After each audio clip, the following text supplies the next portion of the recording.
Okay, so we're about to be live. Just one more second.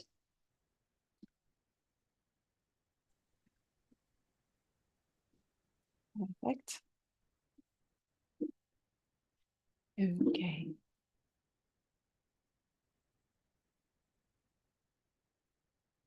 Okay, so we're about to start our mock conference, part 2. I'm only reminding those of you who are joining us for part 2 only that this is a mock conference organized by the interpreting students at London Metropolitan University. They've done a sterling job this morning. So this afternoon, I suppose it's going to be exactly the same, a great opportunity to interpret. So I'm now going to give the floor to my co-chair, Zofia, who is going to be in charge of the afternoon. Zofia, you've got the floor.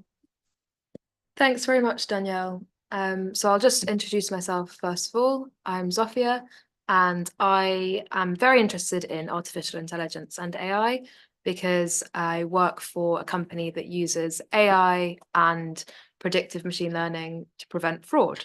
So AI is something that I use every day, and it's also just a topic that I think is really relevant for our generation. So it's a pleasure to be here today to chair the afternoon session.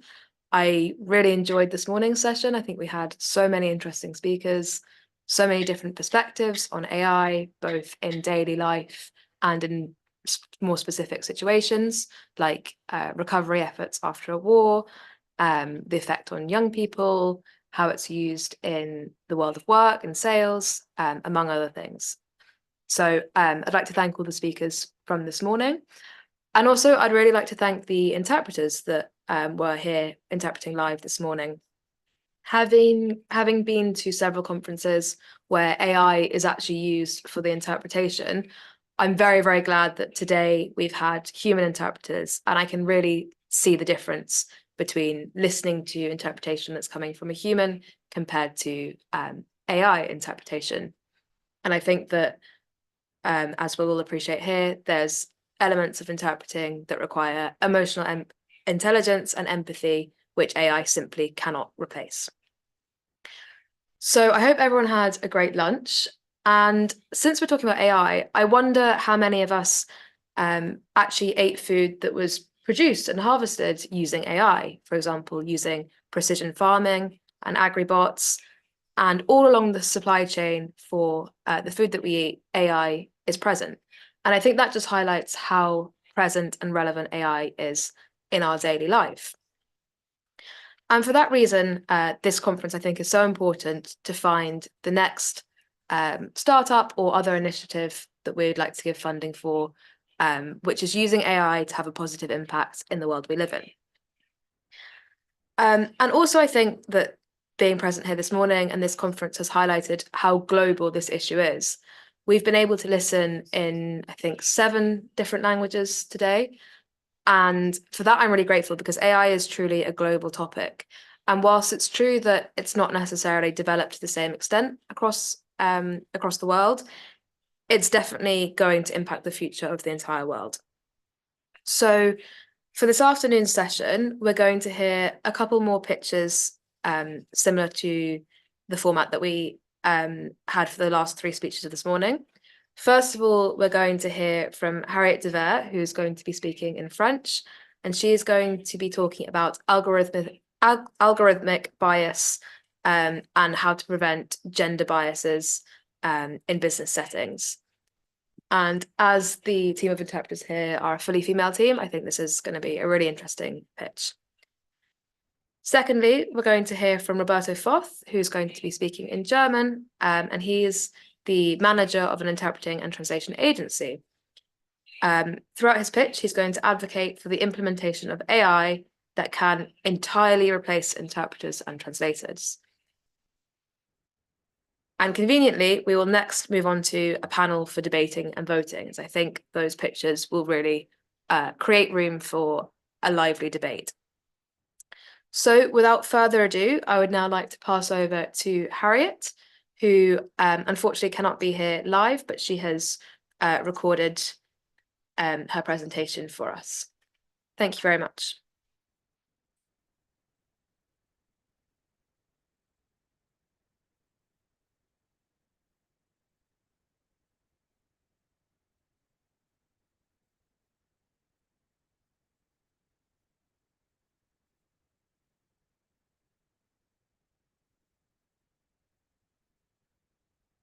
Bonjour à toutes et à tous. Et je tiens tout d'abord à vous remercier de m'avoir invité à vous parler aujourd'hui d'un projet qui me tient vraiment à cœur. Même si malheureusement je ne peux pas être avec vous aujourd'hui, j'espère qu'au cours de cette présentation, je pourrai vous convaincre d'investir dans ma nouvelle startup, Faire Solutions. Je vais vous donner un scénario. Une candidate brillante, diplômée, expérimentée, motivée, postule à l'emploi de ses rêves. Mais sa candidature est malheureusement rejetée. Non pas à cause d'un manque de compétences, loin de là, mais parce qu'un algorithme formé sur des données biaisées favorise des profils masculins. Mesdames et messieurs, ce n'est pas un scénario de science-fiction. C'est une réalité qui touche aujourd'hui des milliers de femmes et de personnes non binaires dans des secteurs comme la tech ou la finance. Le recrutement algorithmique, s'il n'est pas encadré, peut devenir un accélérateur de discrimination de genre.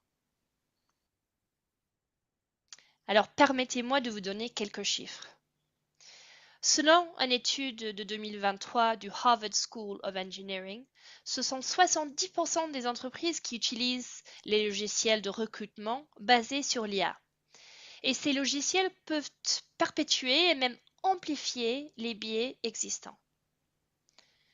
Quand on parle de biais, comme vous savez, il y a beaucoup de types différents. Ça peut être de biais de genre, d'âge, d'handicap, d'orientation sexuelle, de religion ou d'origine ethnique, entre plein d'autres. En plus, une étude du Forum économique mondial a révélé que certains de ces outils IA peuvent réduire les chances des femmes d'obtenir un emploi de 8%. C'est quand même beaucoup, 8%. Et cette discrimination algorithmique coûte très cher puisqu'il est estimé que les entreprises américaines perdent entre 100 et 300 milliards de dollars de productivité chaque année en négligeant justement les talents issus de la diversité. Mesdames et messieurs, nous avons un problème. Un recrutement devenu injuste à cause de l'IA. Quel est le résultat alors de ces logiciels? Ce sont des descriptions de postes excluantes, des CV filtrés de manière discriminatoire et des entretiens où les chances ne sont pas égales.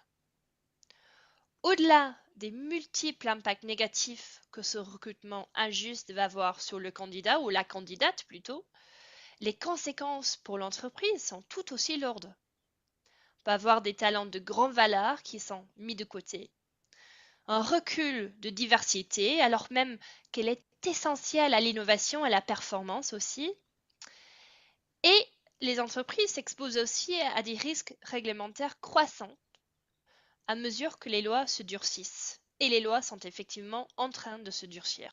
Alors, quelle est la réponse réglementaire? Je pense que nous connaissons tous et toutes ces directives que vous voyez en haut de l'écran. Elle n'est pas très nouveau puisqu'elle date de l'année 2000. Mais plus récemment, avec l'arrivée fracassante de l'IA dans la plupart des domaines d'entreprise, viennent s'ajouter d'autres lois sur l'égalité de traitement et d'autres cadres réglementaires. Et sans doute, le plus complet d'entre eux est l'IA Act de l'Union européenne de 2024.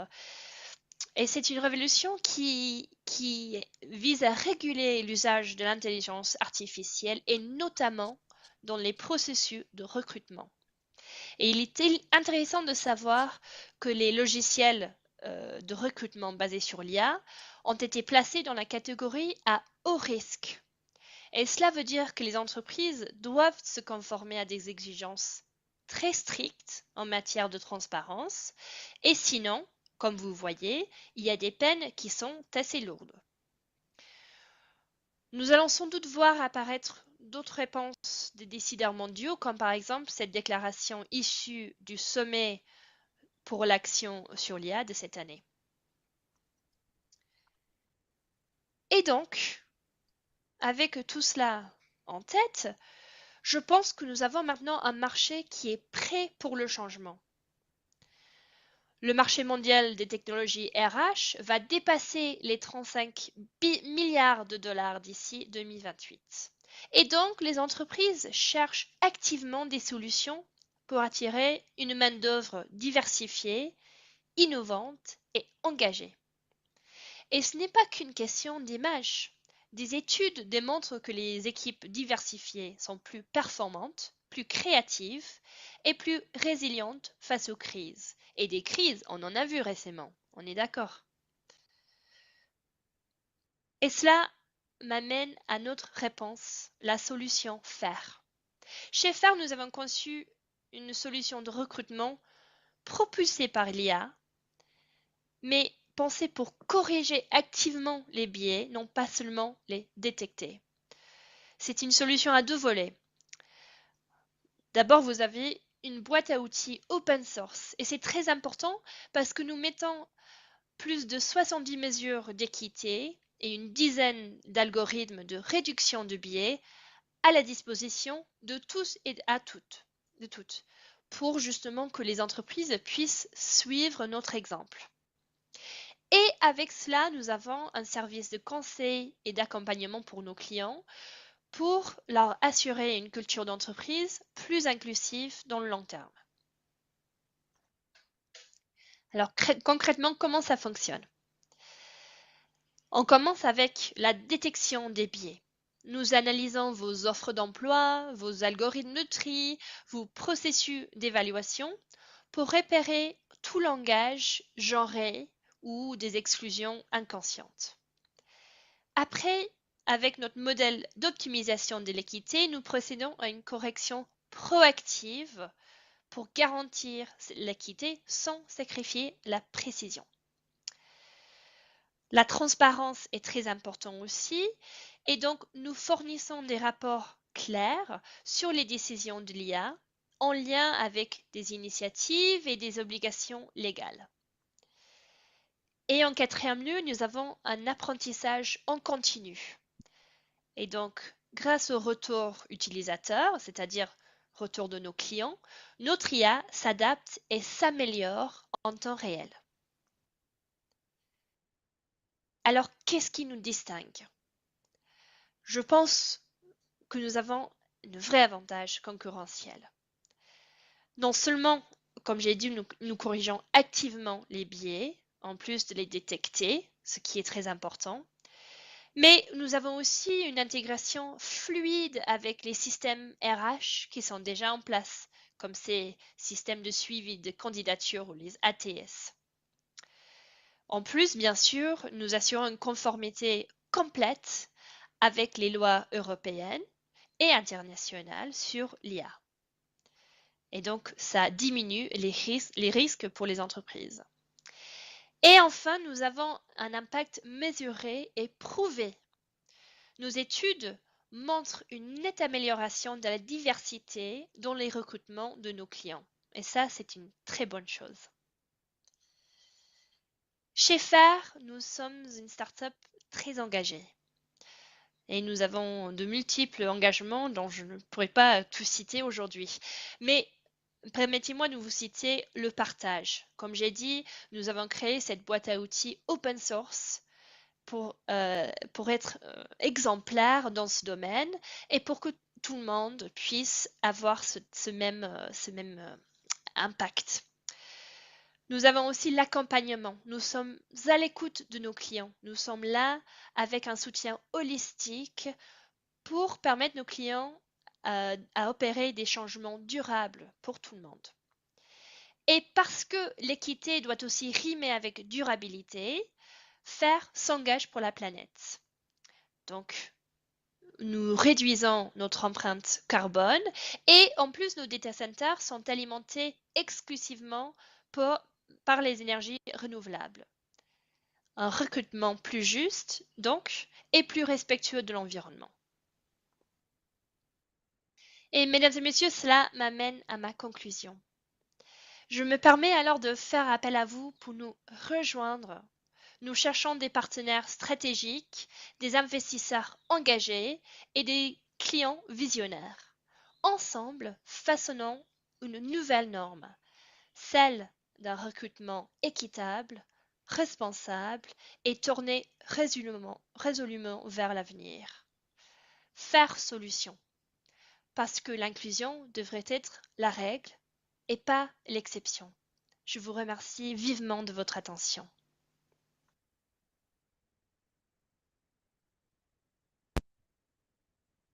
Wow, thank you very much, Harriet, for this insightful presentation about what I think is a really exciting initiative, Fair Solutions. I think that it comes as a surprise to us when we hear these statistics about biases in data, because certainly from my perspective, I always thought of data as factual. It's numbers. How can it be biased? Surely it's fairer than humans taking decisions, as we all have unconscious bias ourselves. But I think Harriet's presentation has really highlighted how vulnerable data is, how open to manipulation it is, and the shocking consequences that this can have. And not least when we talk about gender biases in hiring and in work opportunities, which is of course a very serious topic. And I think that some of the statistics that Harriet shared are really eye-opening, and serves to kind of change the way that we think about data. It's not just facts. And whilst it's true that AI and data doesn't have emotions, it doesn't mean that there aren't biases within the data, and it can be used for it can be manipulated, and as a result have unfair and unjust decisions. So thank you very much, Harriet, for this presentation. I'm sure it will spark lively debate in the panel. Next, we're going to hear from Roberto Voth, who's going to be speaking in German. Roberto is the manager of an interpreting and translation agency. And Roberto's unfortunately not able to join us live today, but he has recorded his pitch, during which he will advocate for the implementation of AI that can entirely replace interpreters and translators. So I think that we'll all be paying very close attention to Roberto's speech. So without further ado, I think we have Roberto's recording ready, and I will give him the floor. Thank you.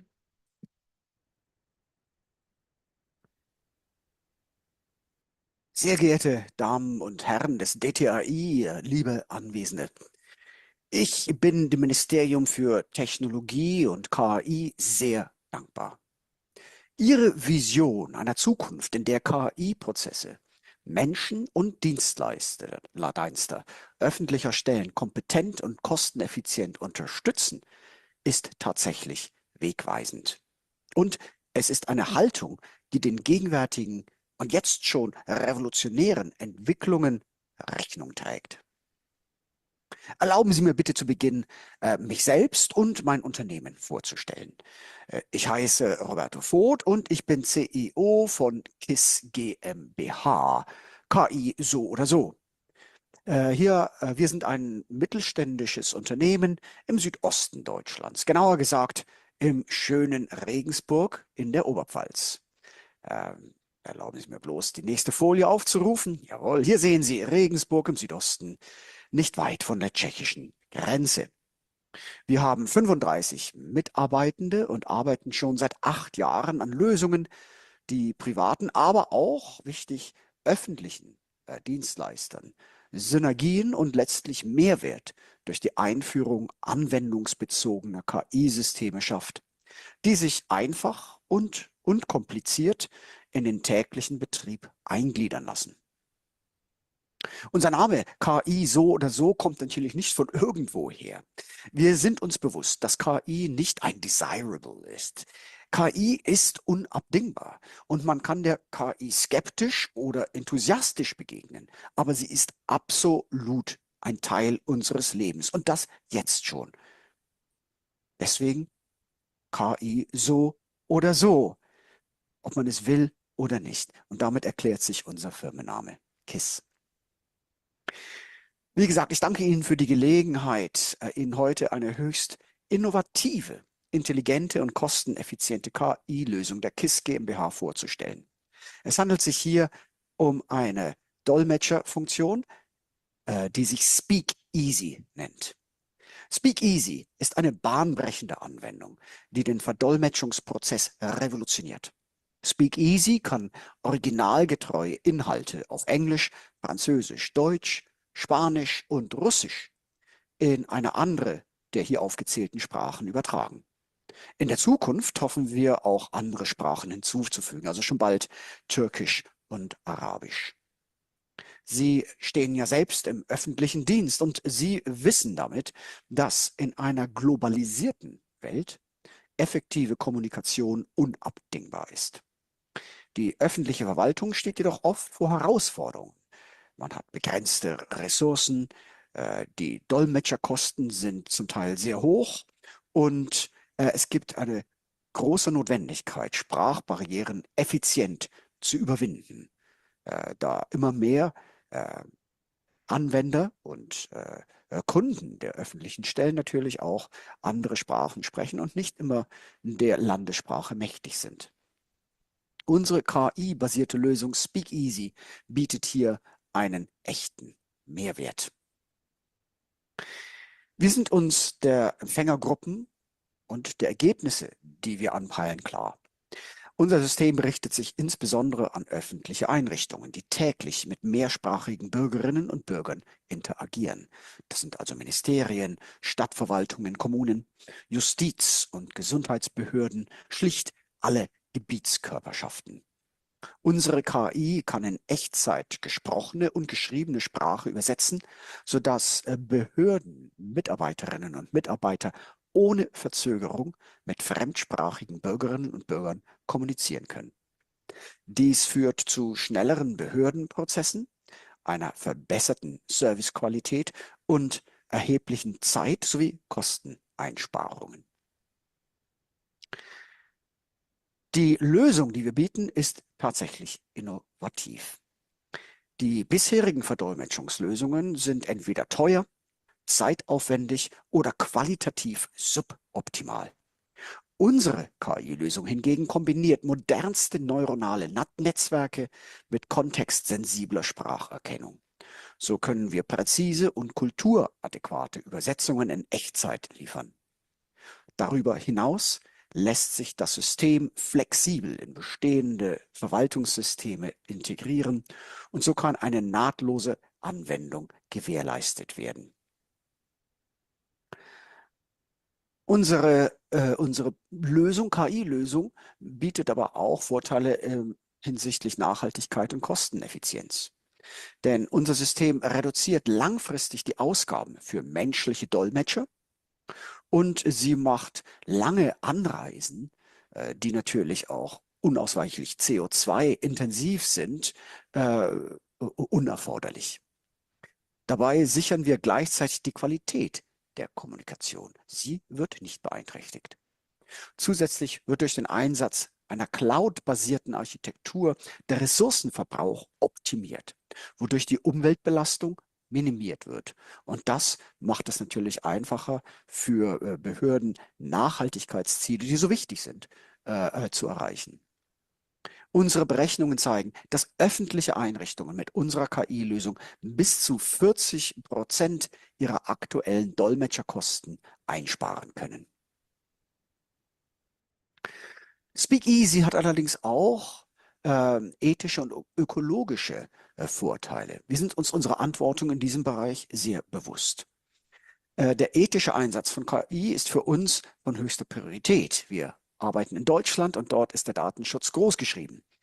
Wir haben schon viele Pilotprojekte durchgeführt und unsere Lösung stellt sicher, dass die Datenverarbeitung tatsächlich konform läuft mit der Datenschutzgrundverordnung. Das bedeutet, dass keine sensiblen oder personenbezogenen Informationen missbraucht oder auch aus Versehen offengelegt werden. Zudem bieten wir Mechanismen zur Überprüfung der KI-Entscheidungen an. Das ist wichtig, um Vorurteile, also Bias, auszuschließen und Fehlübersetzungen zu minimieren oder, wenn sie denn geschehen, sie zu korrigieren. All das ist auch finanziell machbar. Die KISS GmbH hat, wie gesagt, bereits erste Pilotprojekte erfolgreich durchgeführt und wir können belegen, dass unser System marktreif ist. Unser Team aus KI-Spezialisten, Linguisten, Softwareentwicklern und anderen Technikern ist bereit, die nächste Stufe der Implementierung in Zusammenarbeit mit dem öffentlichen Sektor anzugehen. Die von uns beantragten Fördermittel, die wir von Ihnen erhoffen, werden primär in die Skalierung und die Feinjustierung unserer Technologie fließen. Das heißt, Sie müssen keine Angst haben, dass mögliche Finanzmittel in Experimente fließen, die jahrelang laufen und letztlich keine Resultate liefern. Wir haben das Produkt bereits. Wir wissen, wie es funktioniert. Wir müssen es nur noch skalieren und feinjustieren. Das Fazit. Nun, SpeakEasy ist eine KI-Lösung, die nicht nur eine kosteneffiziente Alternative zur traditionellen Verdolmetschung liefert und bietet. Nein, SpeakEasy setzt neue Maßstäbe in der Verwaltungskommunikation. Wir sind überzeugt, dass unser System nicht nur den öffentlichen Sektor effizienter macht, sondern auch eine Blaupause ist für ethische und nachhaltige KI-Nutzung in staatlichen Einrichtungen. Meine Damen und Herren, ich hoffe, ich habe Sie überzeugen können von den Vorteilen unserer KI-Lösung SpeakEasy. Ich danke Ihnen ganz herzlich für die Aufmerksamkeit und wir bei KISS GmbH freuen uns jetzt schon auf die Möglichkeit, unser Projekt mit Ihnen hoffentlich gemeinsam weiterzuentwickeln. Vielen Dank.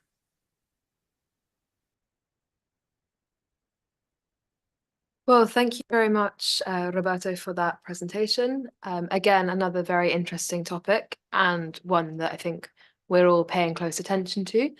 And I think that all of us in our day-to-day lives at some point have relied on an app or some kind of AI to overcome a linguistic barrier. For example, when you're traveling and you need to say something to the taxi driver, I think the simplest solution that we've all done is whip out our phones, go on Google Translate and rely on it.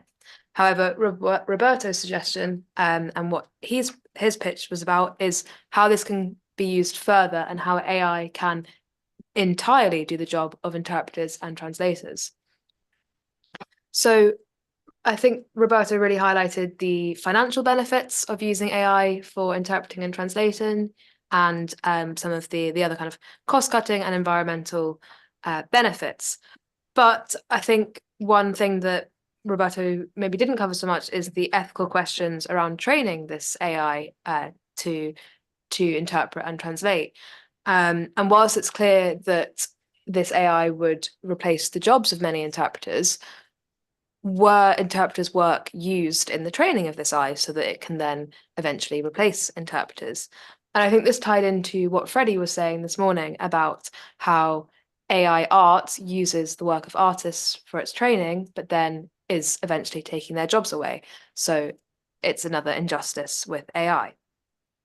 Roberto also mentioned data privacy issues and ensured us that SpeakEasy is compliant with all GDPR laws in Germany. However, something I'd like the panel to think about is interpreting is essentially, it's fundamentally cross-border. So how does a German-based startup ensure that it's GDPR compliant across all borders internationally? I think that's something to think about for the panel. So thank you very much to everyone who has spoken today and everyone who has pitched on behalf of their startup. It's been a really fruitful discussion and we've heard lots of interesting pitches.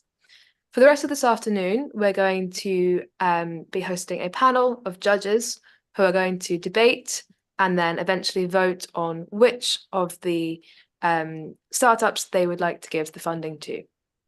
On our panel today, we have Monica Camilli, who's going to be speaking in Italian, Sergio Basurco, who's going to be speaking in Spanish, Paulo, who's going to speak Portuguese, and Isabella, who will be speaking in English. I can see that 2 of our panelists have already joined online. The other 2 will also be joining online. I'm not sure if, I think Paulo might be in the waiting room, so. He has arrived. Okay. He's with us. So all the panelists then are with us, or are we still waiting for Isabella? There's no one in the waiting room right now.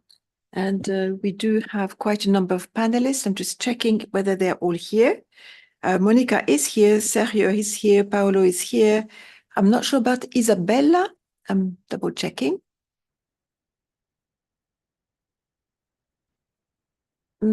It doesn't look as if Isabella has arrived yet. Okay, so we're just waiting for one of the panelists, but in the meantime, if everyone else can introduce themselves, starting with Monica. Monica, I can give you the floor to introduce yourself now. Grazie mille.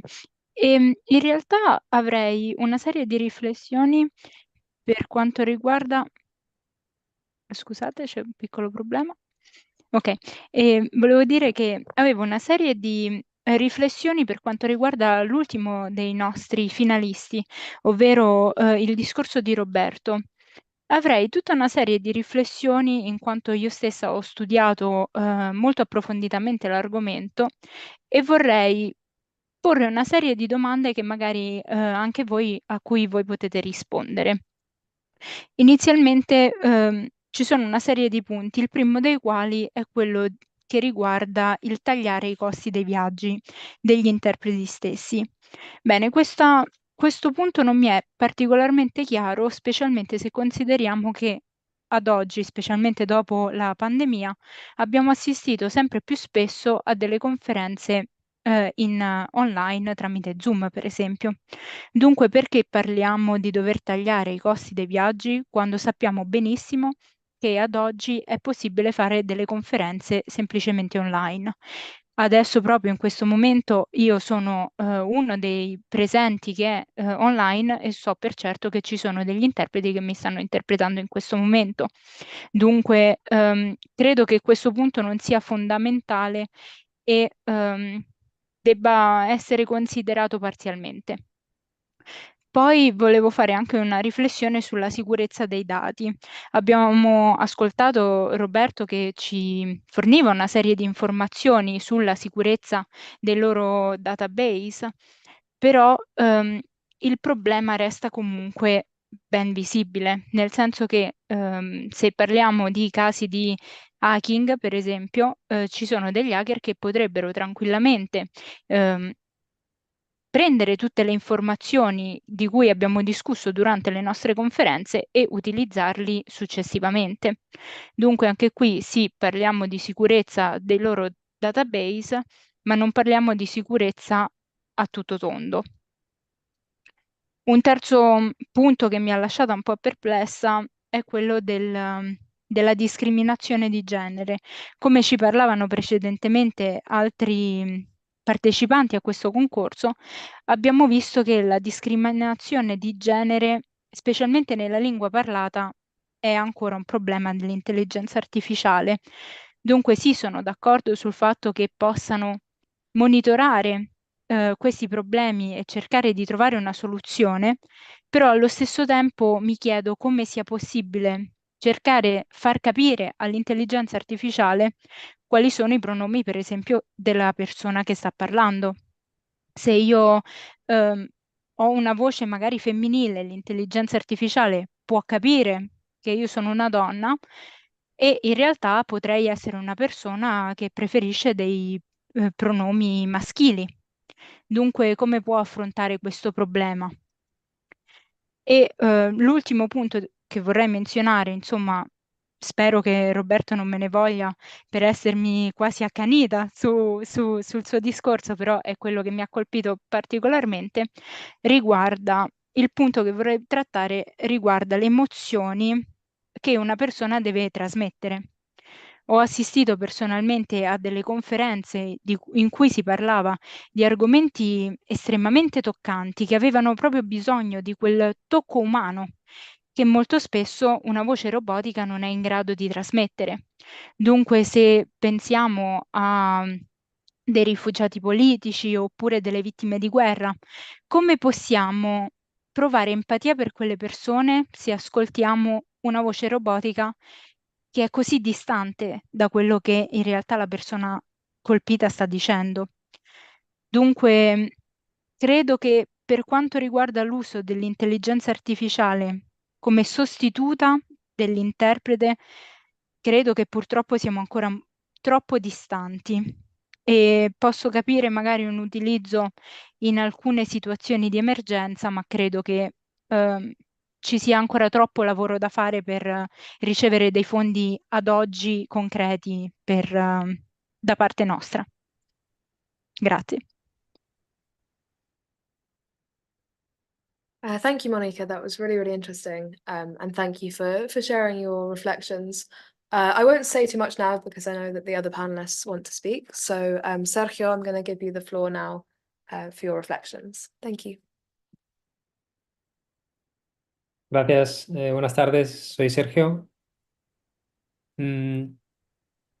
Es verdad que Mónica ha señalado unos puntos interesantes para el debate y yo quería primero comentar de manera más general de cara a determinar cuál de las propuestas es más viable o tiene más sentido, comentar que la IA es algo que está en constante evolución, ¿no? Estamos debatiendo sobre un objetivo móvil. Y algunos de estos pitches, algunas de las propuestas, digamos que se cristalizan en el estado actual que tiene la IA, ¿no? Y lo que me preocupa es que nos embarquemos en proyectos a medio y largo plazo que no puedan reaccionar a los cambios que está teniendo la IA con el tiempo, porque estamos viendo que los avances que tiene o cómo va mutando con el paso del tiempo es algo rápido, ¿no? Es algo que está ahora en crecimiento. Se está invirtiendo muchísimo en inteligencia artificial en muchos países y entre ellos están compitiendo para mejorar esos sistemas, esos modelos, ¿no? Y a veces nos paramos a analizar la situación y nos paramos hacemos un corte en lo que podemos observar, cogemos los datos de este momento en el tiempo y nos basamos en eso, cuando quizás lo que deberíamos pensar es en la trayectoria que llevan estos cambios y, y intentar prepararnos mejor para adaptarnos a esos cambios, más que arreglar síntomas y problemas que vemos hoy, porque no está claro que los problemas que vemos hoy sean los problemas que veremos mañana. Eso desde una perspectiva más general, para intentar coger un poquito de perspectiva respecto al problema y a lo que queremos debatir, ¿no? O sea, queremos encontrar cuál de estas propuestas tiene más sentido dentro de un marco global, ¿no? Pero para eso creo que es importante que nos paremos a pensar en cómo va a cambiar ese marco global, cómo van a cambiar no solo las necesidades de los sectores a los que afecta cada una de las propuestas, sino cómo globalmente se adapta la economía, cómo se adapta la gente, porque todo esto, claro, son sistemas complejos que afectan unos a otros. Y para comentar un poquito sobre las propuestas, y hilando con lo que acabo de decir, creo que para hablar un poquito de la propuesta de Train, la de alfabetización eh, en IA para empleados, o sea, de educar a los empleados y que estén más versados en temas de inteligencia artificial. Creo que esta es una propuesta que me resulta atractiva porque no estamos yendo a arreglar un síntoma, ya que estos síntomas pueden cambiar con el tiempo, sino que estamos yendo a dar herramientas, ¿no? a la gente y a la vez esta gente puede transmitir esas herramientas a gente que trabaje con ellos, a sus familias. O sea, es algo que considero es una cosa más de raíz, es una cosa que merece más atención porque nos prepara, ¿no? La idea es tener herramientas más que arreglar problemas específicos, porque arreglar problemas específicos a largo plazo quedará por ver si seguirán siendo problemas. O sea, tal vez invertimos en una solución que dentro de 2 años ya no tiene sentido. En cambio, lo que es educación y dar herramientas a la gente para adaptarse a nuevos tiempos, creo que es algo que difícilmente va a caducar, ¿no? Que difícilmente va a dar retornos negativos. Y bueno, hablando de la última propuesta de Speakeasy, claro, es cuestionable también ver el tema de los contextos legales, ¿no? El tema de enfocar solo al ahorro económico, ¿no? Que es uno de estos síntomas, puede hacer que nos cerremos en una visión muy estrecha de la realidad, ¿no? Y lo mismo con cualquier otra industria, ¿no? O sea, la propuesta de Neuramed, lo mismo. O sea, tenemos cualquier propuesta que sea sustituir fuerza de trabajo humana por fuerza de trabajo artificial, va a pasar por estas mismas barreras y la idea es no arreglar síntomas, sino problemas de raíz. Y creo que con la educación ganaremos más. Te doy la palabra. ¿Hay algún otro miembro del jurado que quiera comentar algo? Thanks very much, Sergio. I'm going to directly pass on to the next panel member, Paulo. The floor is yours.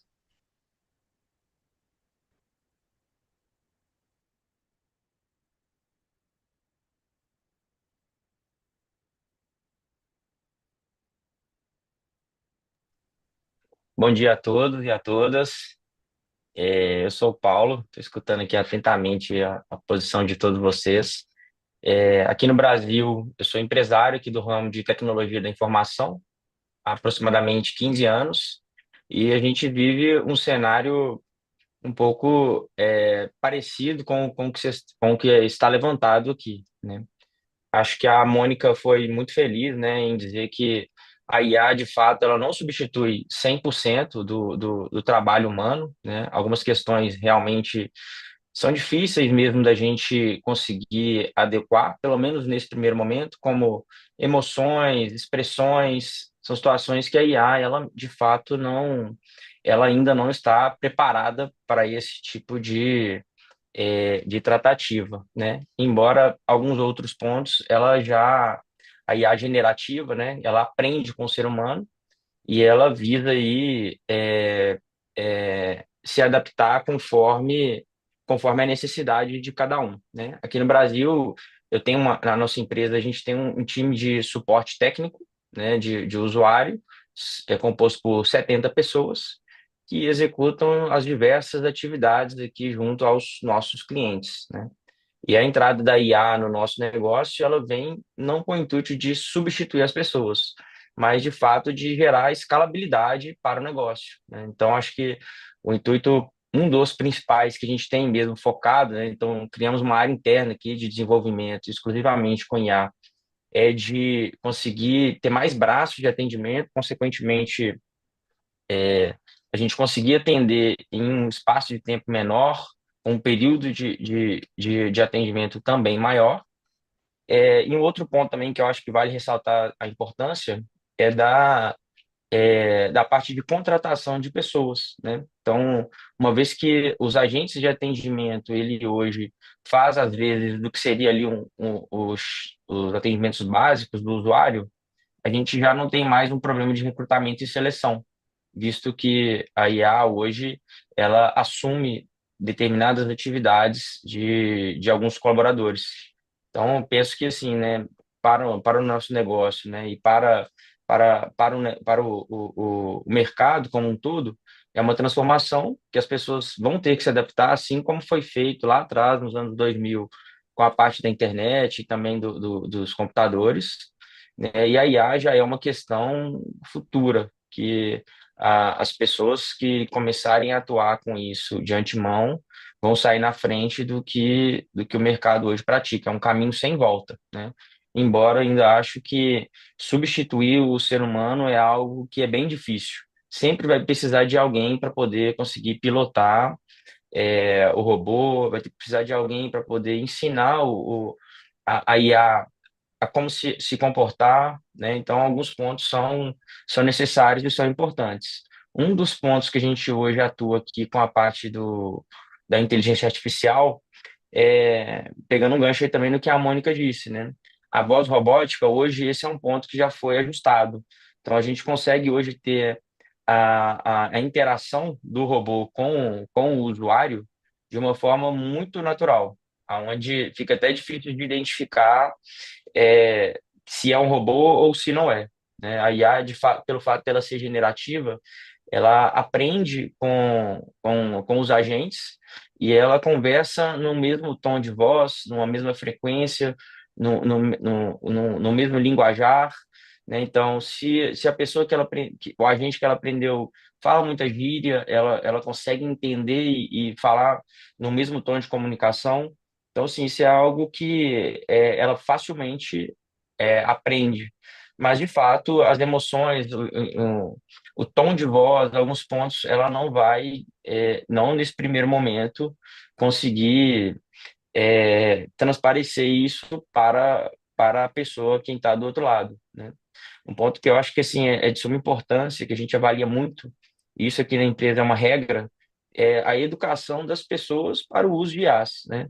Que assim, a gente fala de muita coisa que é positiva e é legal, mas existe o lado negativo também, e a gente, como trata a segurança da informação, a gente enxerga os dois lados, né? Que é as pessoas que usam as IAs para executar atividades de hackers, enfim, todo um comportamento ali do consumidor, né? Então, assim, a gente procura muito educar tanto os colaboradores quanto as pessoas que estão aqui dentro do nosso ambiente, muito focado em segurança da informação e a responsabilidade de uso de determinadas ações, né? Sempre em conformidade com a Lei Geral de Proteção de Dados, que aqui no Brasil ainda é algo muito recente, né? Mas também visando muito a parte de entendimento das pessoas e sensibilizar da importância do uso, né? Então, assim, falando um pouco do contexto, acho que a IA ela vem para agregar, mas nunca substituir 100%. A operação nossa de suporte técnico, ela ganha mais corpo e escalabilidade, porque no fim a gente tem mais braço para atender com um menor investimento. Isso permite com que possamos atender mais clientes com uma velocidade maior em um curto espaço de tempo. Acho que é isso. Pensando assim no cenário geral, é como a gente enxerga.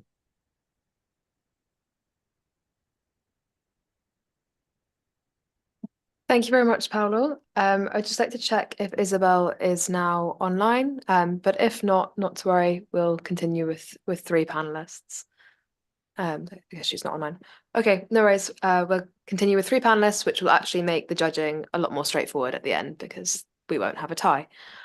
So I'll just quickly sum up the points of the three panelists. So Monica highlighted some of the pitfalls and some of the pitches that we've heard earlier about how AI has certain ethical risks, like, for example, tying into what Harriet said about gender bias, and also tying into Robert's speech about how AI could be used to replace interpreters, but yet AI doesn't have the capability to make emotional judgments on things like pronouns, voice recognition, and among other things.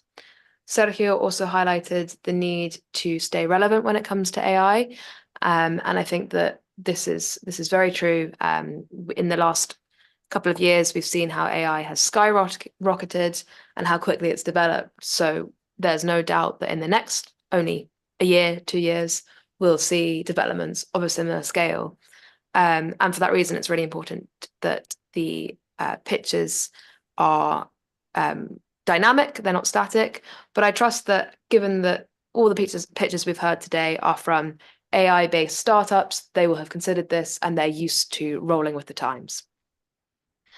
Finally, Paolo spoke about the advantages of using AI, how it can help companies commercially and also reduce the need for kind of human input in time-taking processes, and among other advantages.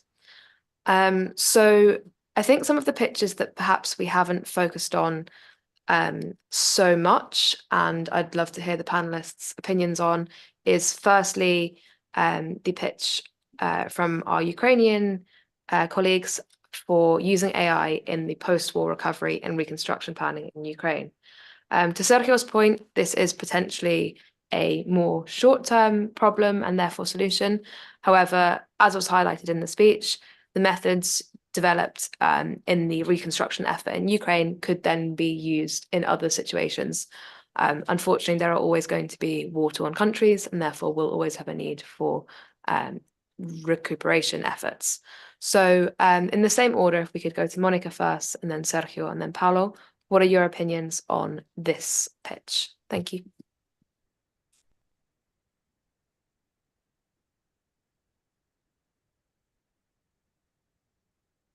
So Monica, starting with you, please.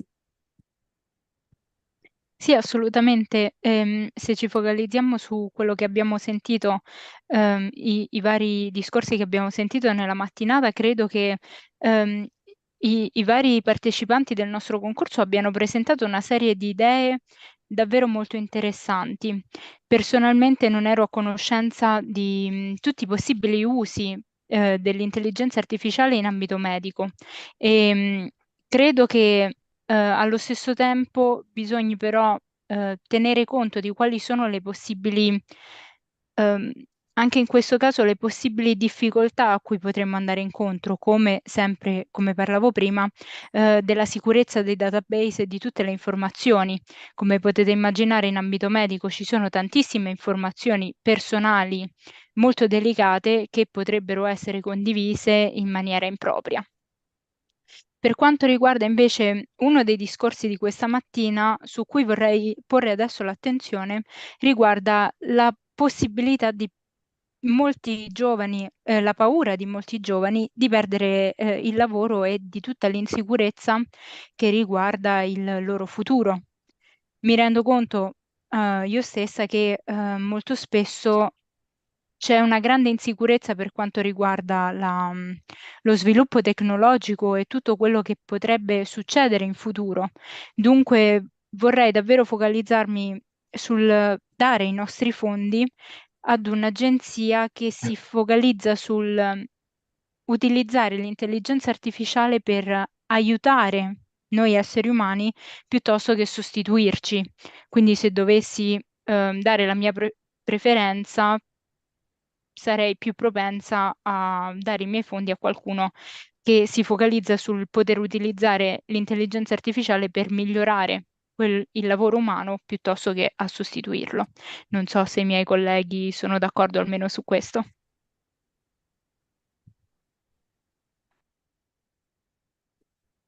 Thank you, Monica. I'll now give the floor to Sergio.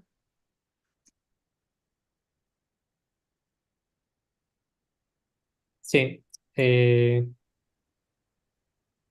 claro, está claro que, o sea, todos podemos estar de acuerdo en que es mejor ayudar a los humanos que no ayudarlos y que no queremos sustituirlos, sino usar la IA donde tenga sentido, ¿no? Y creo que, claro, es muy obvio el caso de IPLAN, ¿no? Y hablar de reconstrucción de Ucrania después de la guerra, porque es obvio que queremos, que hay problemas a solucionar ahí y que cuanto más rápido lo solucionemos mejor. Cuanta más eficiencia tengamos y menos coste a la hora de resolver el problema, mejor. Y esto entra un poco en la línea de lo que la IA como tecnología quiere permitir, ¿no? O sea, quiere darnos, o sea, si extrapolamos el desarrollo de la IA a un punto en el que puede hacer cualquier labor que un ser humano puede hacer, y yo vengo del mundo de la programación, ¿no? Yo trabajo como programador y estoy usando la IA también para programar. Y estoy viendo poco a poco cómo va cambiando la IA y cómo falla cada vez menos. Hay muchas situaciones en las que necesitamos máxima eficiencia y el mínimo coste. Y creo que escoger cuáles de esos proyectos o cuáles de esos problemas queremos resolver es lo más relevante, ¿no? A la hora de decidir dónde invertimos y en qué proyectos invertimos. Em, El tema, volviendo al tema de sesgos de género, por ejemplo, o que no capte cosas que los humanos sí podemos captar, eso, claro, tenemos que considerar dos vías, ¿no? O sea, hoy en día la IA falla a veces. O sea, tiene, no sé, una fiabilidad de, ponle un 80%, por decir algo. Poco a poco va incrementando esta fiabilidad. La pregunta es, ¿llegará al 100 o no? Porque digamos, si llega al 100 tenemos que prepararnos para ese escenario. Es decir, si puede entender todo lo que un ser humano puede entender, si puede tener la tonalidad de voz que un ser humano puede tener, o sea, si puede iterar hasta ese punto, es un escenario, y si no puede, es otro. Tenemos que, claro, no podemos, ahora estamos especulando si tomamos una decisión basada en si una cosa va a pasar o la otra. Por eso hacía hincapié en el proyecto Train, en el que habla de enseñarnos y aprender nosotros sobre la IA y sobre cómo usarla, nosotros y cualquier industria, ¿no? Y las industrias también son, digamos, como barcos que van a diferentes velocidades. Una startup va a poder girar mucho más rápido no sé, que la industria sanitaria, ¿no? Y tenemos que un poquito pensar en esas diferencias entre industrias también.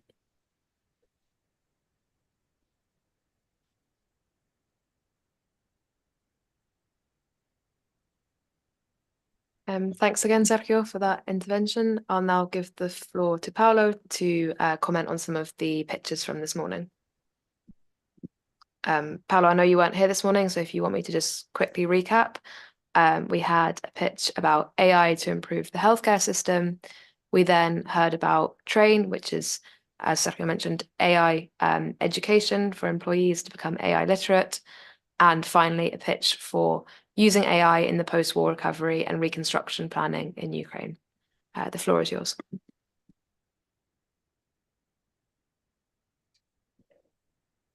Eu confesso que assim, eu sou bem propenso a concordar com o Sérgio, né? Acho que assim, a parte de educar as pessoas, eu acho que é algo que é o futuro, né? Então, tudo que a gente for pensar em novas situações, vão partir sempre de pessoas, né? Mais uma vez, a IA ela não vai substituir o ser humano, isso é algo que está muito distante. A gente pensar mesmo na questão da IA tal ou não 100% é uma questão muito difícil, porque a inteligência artificial ela é binária, né? Ela é 0 e 1, ela nunca é diferente. Então, diferente da gente, ser humano, que um dia está bem, o outro dia nem tanto, e aí a gente tem algum tipo de situação que influencia. A IA, ela tem determinado tipo de comportamento, ainda que ela aprenda com o ser humano, né, em muitos pontos, mas de fato é algo que é bem diferente, né? Gosto muito da ideia de educar as pessoas sobre o uso da IA. Isso eu acho que é algo que, como eu disse, né, como a gente tem feito aqui, inclusive, preparar as pessoas mesmo para o futuro do que pode vir, né? Quando a gente vai falando sobre IA, principalmente a generativa, que é o que aprende, né? Vão surgindo muitas dúvidas, vai me substituir minha profissão ou não vai? Isso coloca o meu negócio em risco ou não? E assim, no fim, acho que é muito receio do que pode ser uma condução por não saber, puro desconhecimento da pessoa, né, em estar do outro lado, mas acredito que uma vez que a gente passa por uma educação das pessoas, as pessoas começam a se familiarizar um pouco mais, a ideia do contexto IA, ele até, inclusive, melhora, né? Eu falo isso porque, assim, a gente pensou em diversas vezes em substituir toda a operação de pessoas por IA, mas sempre a gente esbarrava num ponto que a gente ia acabar continuando dependendo das pessoas. Então, eu acredito que a melhor forma de uso da IA mesmo é em apoio a determinadas atividades e tarefas que o ser humano hoje teria uma dificuldade de fazer com uma certa velocidade. Me agrada muito projetos a gente educar e ensinar as pessoas com o intuito de a gente colher mais opiniões, formas de utilizar os robôs para que isso seja de uma forma benéfica, né? Pensando mesmo nos projetos, né, de forma resumida, como eu entendi, pensando, por exemplo, num cenário pós-guerra, né? Uma vez que a gente utiliza a IA nesse contexto, facilita mesmo no trâmite de algumas áreas. Por exemplo, mapeamento de áreas atingidas no cenário de reconstrução, a logística de entrega de determinados tipos de produtos, situações que seriam feitas de uma forma muito mais rápida do que um mapeamento humano, né? Então, acredito que assim, né, numa determinada necessidade, né, a coleta de dados das pessoas, um censo mesmo como um todo, facilitaria muito e apoiaria ali na reconstrução do país. Mas pensando mesmo aí num contexto de apoiar determinado tipo de projeto, o projeto de treinar as pessoas é algo que me agrada mais nesse sentido, porque eu acho que tudo que a gente falar sobre segurança da informação e inteligência artificial vai sempre partir de um ser humano. Que seja um ser humano como o Sérgio, programador, que vai determinar ali na linha de comando para poder ensinar o robô ou preparar mesmo toda a IA.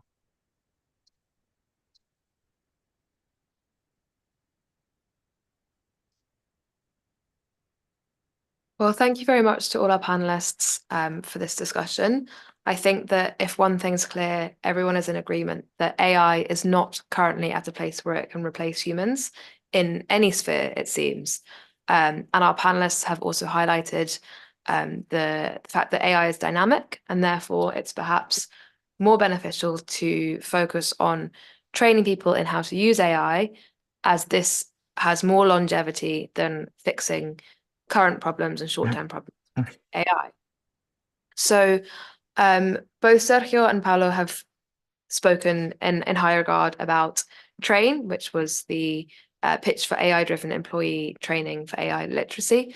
So Monica, I just wanted to give you another chance to comment on this pitch specifically, and to see if you're in agreement with the other panelists or if you perhaps have any other opinions. So Monica, I give you the floor. Assolutamente, grazie di questa opportunità e vorrei anche io esprimere il mio accordo con i miei colleghi. Effettivamente il progetto Train è, a mio parere, uno dei migliori progetti che è stato presentato oggi, e sono d'accordo su quanto è stato detto, specialmente per quanto riguarda il fatto che la formazione delle persone per quanto riguarda l'intelligenza artificiale è effettivamente il nostro futuro. Solo imparando ad utilizzarla nel modo più opportuno possiamo anche noi riuscire a comprendere veramente come funziona, come utilizzarla e quali sono i metodi giusti per poter progredire anche tecnologicamente. Quindi, per farla breve, per concludere, insomma, mi trovate assolutamente d'accordo, sono completamente d'accordo con i miei colleghi e credo che sia anche il progetto più sicuro sotto molti punti di vista.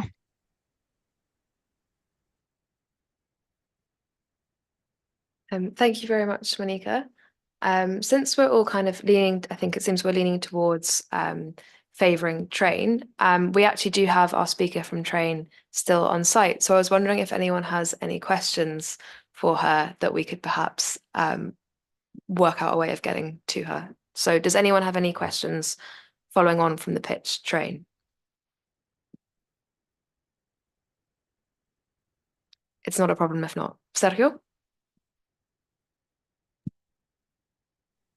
Sí, quería preguntar cómo se mide la efectividad del aprendizaje.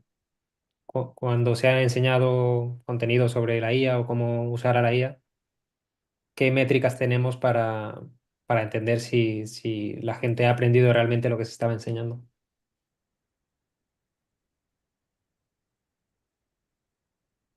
So I think that's a really interesting topic. So how do we measure what if people have learned and how much they've learned about AI?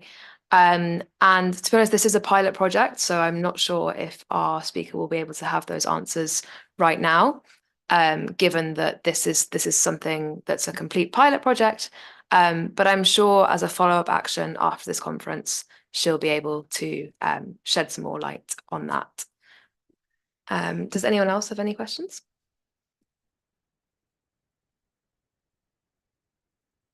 Paolo? A métrica para poder avaliar o entendimento e o conhecimento absorvido pelas pessoas, ela será feita por humano ou será feita por IA?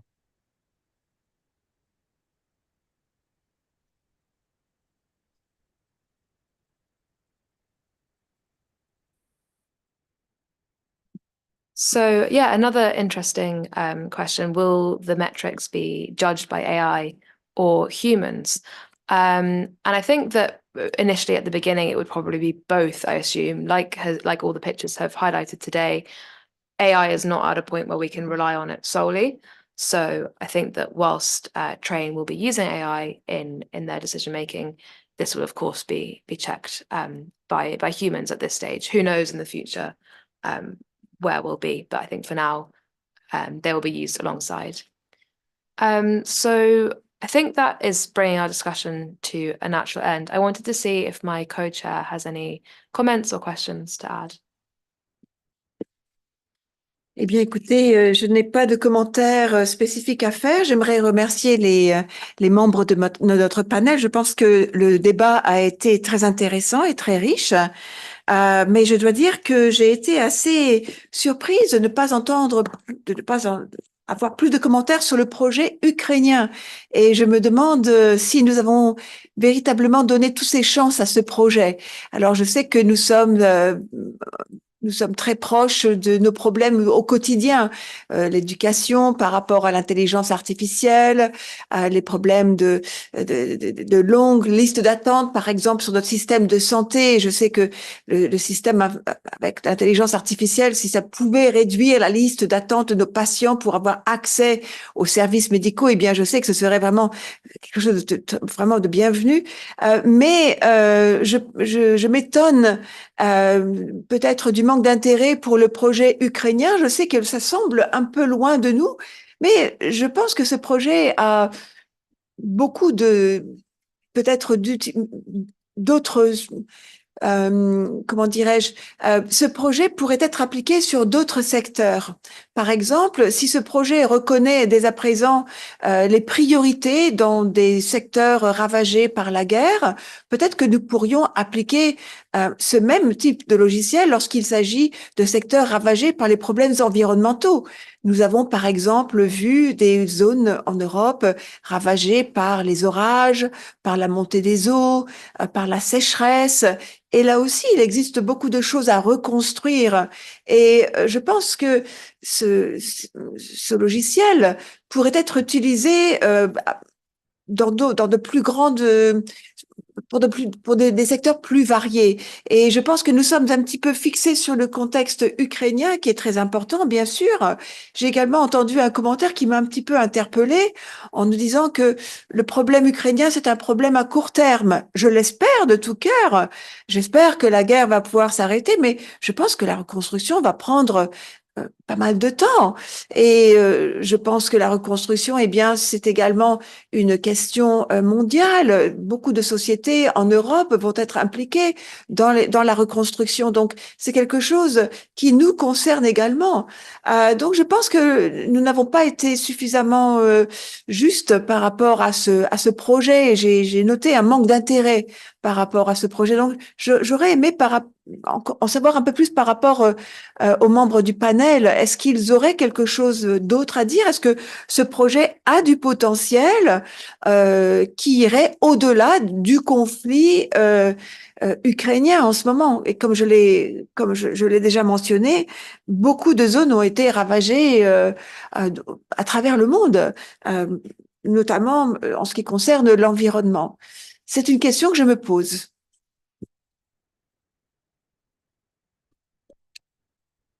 I can see Paolo's got his hand up. Would you like to respond? Gostaria sim. Pensando no contexto geral, né, eu concordo demais, assim, acho que a questão da guerra é algo que tem que ser tratado com muita seriedade, né, algo que, assim como afetou a Ucrânia, poderia ter afetado diversos outros países, né, então acho que é uma questão que tem sua devida relevância e também deve ser levada em consideração. Eu posso falar por mim aqui no contexto, mas quando eu disse sobre o Train, mais com o intuito de dar um passo antes, né?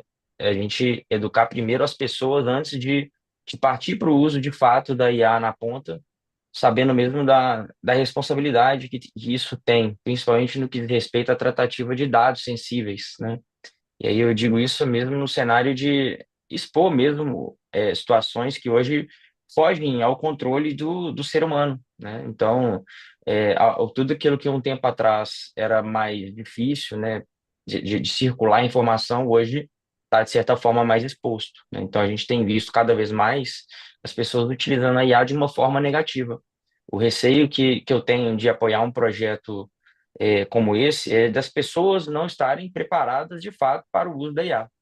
Isso gerando algumas janelas de vulnerabilidade nos contextos das informações, podendo atrapalhar ainda mais no que diz respeito ao processo de reconstrução da Ucrânia, enfim, de tudo que foi causado, né? Então, pensando mesmo no contexto geral, acho que é um passo antes, né? Porque acho que o Train acho que agrada um pouco mais nesse sentido, exatamente porque foca no principal pilar no que diz respeito à IA e também à segurança da informação, que são as pessoas, né? Nada do que diz respeito à tratativa de segurança de dados é, é possivelmente implementável se as pessoas não forem sensibilizadas do que está sendo feito, né? Então, pensando num cenário geral, é, do meu ponto de vista, esse é o motivo da escolha do projeto, né? Embora, mais uma vez, o projeto de reconstrução da Rússia, da Ucrânia, ele é necessário e tem que ser levado em consideração.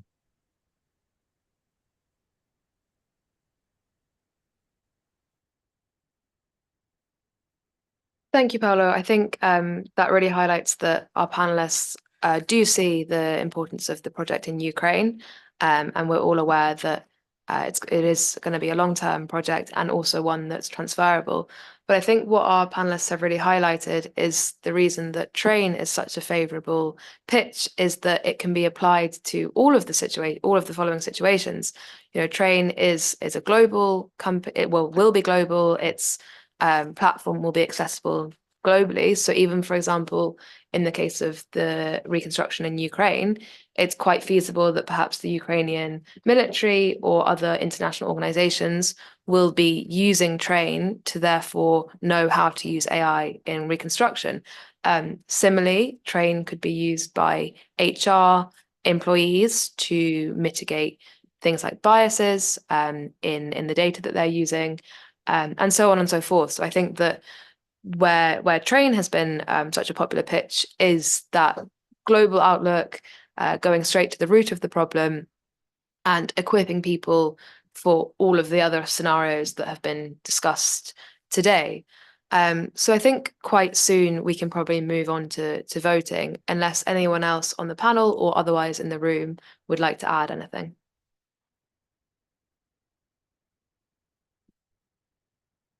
No, looks like oh, Sergio, you got your hand up. Go ahead. Sí, solo para contestar a los puntos que resalta la presidenta. Es verdad que puede parecer que al escoger Train estemos indirectamente escogiendo no ayudar a la reconstrucción de Ucrania, ¿no? O sea, cuando tomas una decisión, estás cortando las otras vías.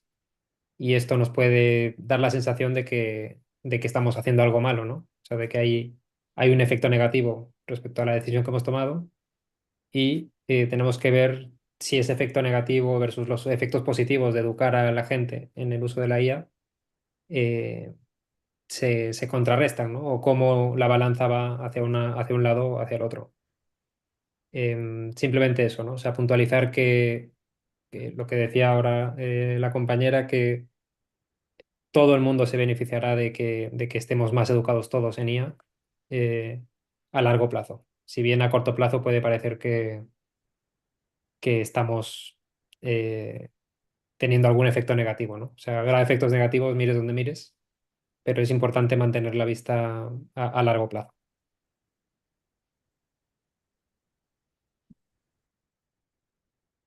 Exactly. Thank you, Sergio. I think all of us have the long-term goals in sight. So without further ado, I think we're ready to move on to voting.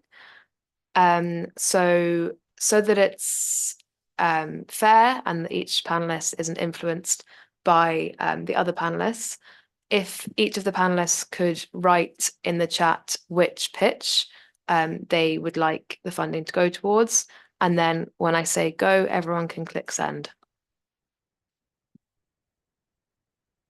If you just give me a thumbs up once you're ready.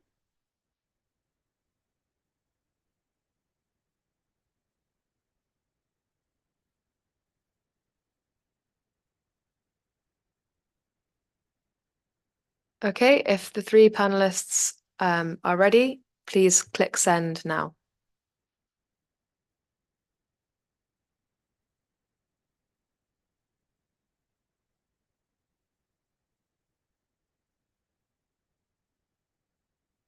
Just waiting on Paolo's vote.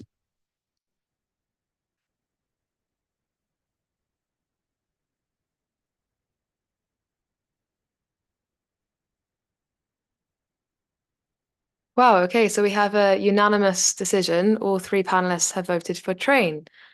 So congratulations to the winner, Train. I'm not sure if the speaker would like to come out of the booth because she's also working part-time as an interpreter, so she's been interpreting this afternoon. But if she would like to come out of the booth now and receive her prize. Congratulations.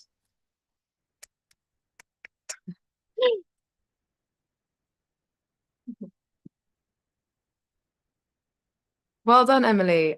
Would you like to say anything? Congratulations for securing this funding. I think it's going to be a really exciting future for Train. And I give you the floor if you'd like to say anything. Well, all I can say is thank you very much. I'm absolutely gobsmacked. It has been such an honor and a pleasure to be here today, to have listened to so many diverse presentations. It just blows me away how we've come here to talk about the topic of AI.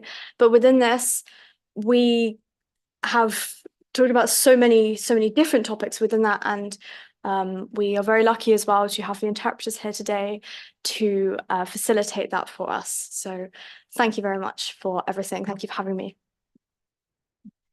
Thanks very much, Emily. And just want to congratulate everyone at Train. I know it's obviously a much bigger team behind this project, and everyone here is really excited to see what you're going to do in the future. It's a cause that we all believe in a lot and think it's going to be really beneficial. And we might even be using Train to see how we as interpreters can become more AI literate and how we can use AI to our advantage. So I'm sure we'll see the rewards of our funds on a personal level as well, not just on a more kind of general scale. So thank you very much to everyone who has given a pitch today. I'll just recap the speakers from this morning. So first of all, we had a couple of speeches kind of setting the scene on AI, both in daily life from Freddie and then in a more business setting from Jose. Also, Omar spoke about why actually some employees could and should be replaced by robots. Isadora gave a very enlightening talk about the influence of AI on young people's life. And I think it was really great to hear from a young person, and they are essentially the most AI literate generation. So that was super interesting. And then we had our pitches. So AI to improve the healthcare system. Thank you, Monica. Thanks, Emily. And the winner of today's pitch from Train, Alexandra, who spoke about the usage of AI in the post-war recovery and reconstruction planning in Ukraine. And Harriet, who spoke about algorithmic biases and how to prevent them using AI. And finally, we heard from Roberto, who advocated for the implementation of AI so that it can entirely replace interpreters. I think potentially our panelists were influenced by the sort of 13 interpreters here today, and thankfully no one voted for that. So I think that was probably for the best. I'd also like to thank Danielle for chairing this morning and this afternoon. And last but certainly not least, all of our human interpreters who have done a great job today. So thank you very much. And without further ado, and sorry, also thank you to our panelists for the debate and for voting. And we really appreciate you being here live. I know it takes a lot of time out of your day, and thank you for preparing all of the pictures as well. So thanks very much. We really appreciate it. And without further ado, I'm closing the session. Thank you. Thank you very much, Sophia, for chairing the session. You were a wonderful chair. And I'd like to thank our interpreters, asking them to turn on their cameras so that we can see that it's not AI interpreting, but it's real people interpreting. We had interpretation online and on site, and you can see that for interpretation to happen in Spanish, in Portuguese, from French into English. We had Ukrainian, Arabic, German. Well, it took that many people. So thank you very much, interpreters, for working so hard for us today. I'd like to thank our audience as well. We had our BA translation students who study on the interpreting module. I hope this was useful. We also have some candidates, or actually some students for next year for the MA conference interpreting. They were on and off, during the day. I hope this gives you an idea of what it would be like for you next year. And I would like to thank. Okay. So I've just muted all right, one of our attendees. We didn't have the microphone off. So it takes quite a lot to organize such a mock conference. So I would like to thank a few key people who made today possible. First of all, I would like to thank Eleonore, who was the head of events for today, Natalia, who was the head of agenda for today, Zofia, who organized so many speakers for us as well, and all of us who organized brothers and sisters and siblings and people we knew and persuaded them to come here to speak for our event today. I'd like to thank Hasna, who was the head of interpreters. Thank you for putting the team sheet together. I'd like to thank Dana, who was the head of technology, and Katie, who was our well-being champion. So that is really wonderful. Our next mock conference will take place after the Easter break, and it will take place on the 6th of May. So Tuesday, we will send you information about, the next topic. So we're now going to interrupt or stop, actually not interrupt, but stop our streaming and conclude our session. So interpreters, don't go away yet.